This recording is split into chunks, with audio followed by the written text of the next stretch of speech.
I'd like to demonstrate that any time spent developing a template for your consultancy practice will pay handsome dividends. I'm looking here at a drawing that I'm going to ultimately turn into a template for a mythical landscape design company. We'll call it Knobbly Rush, and we've been working on and developing a logo. I've popped the logo in a layout space. I've set the size of the first layout space at A3 portrait, A3 landscape, A2 portrait, and A2 landscape. But I'm using exactly the same logo there. I haven't, of course, put any contact information there. And at a later time, we can simply edit this block to put in the project description, client name, and so on. So what I'm doing is tuning this environment such that it's suitable for the way I want to work. If we go into model space and use the distance command, and let's measure from one side to the other, you may be able to see that I'm looking here without any zooming or panning at about 50 metres by about 30 metres. That gives us a reasonably nice area to work in to begin with. And whatever we put in this environment, let's draw a line from here. We've got collar on, so we can draw a horizontal line, and let's make it 12 metres. So 12,000, hit enter, in goes that line. And now when we swing to, say, A3 landscape, that line sits automatically in the space.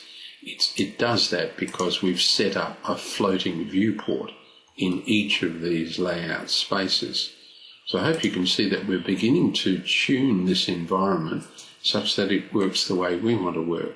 For example, I've set up a series of text styles, hand bold, hand lettering, the city blueprint there, and standards. And the same applies to other settings as far as layers and are concerned. You see here, I've lifted this drawing from one of our users who works in France, and some of the layer names in her environment are there. So what I'm now going to do is select those layer names, and I won't bore you with the detail of it, but I'm going to remove those and save the drawing. So I've done everything that I can. I've loaded some line type files, I've set layers up, I've set text styles up, I've set my double line so that I can draw double brick walls using the draw and multi-line commands. So I've taken as much trouble as I can to set this environment up so it's going to work for us as a template. What I'm now going to do is to save it in the templates folder.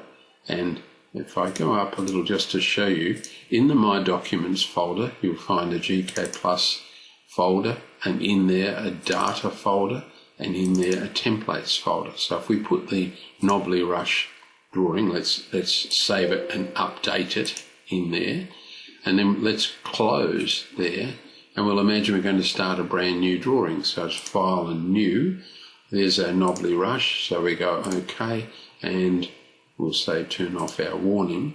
So can you see that we're already some distance in? If we click A2 Portrait, there's our logo, file name, and so on. All of our text styles that we've been working with are already there, as are our line type files and others. So it makes it so much quicker to work with a template drawing. So all you need to do is develop a drawing up, set it up the way you like to work, and then save it in the templates folder, and it will be there. You might take the opportunity to eliminate some of the templates that we put there in the initial installation of gCADPlus. So I hope that assists.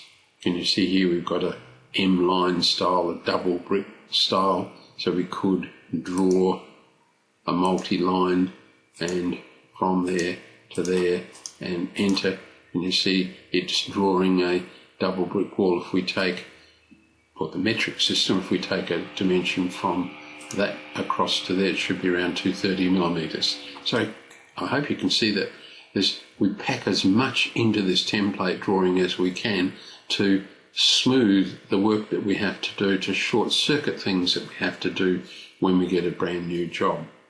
The template stays there.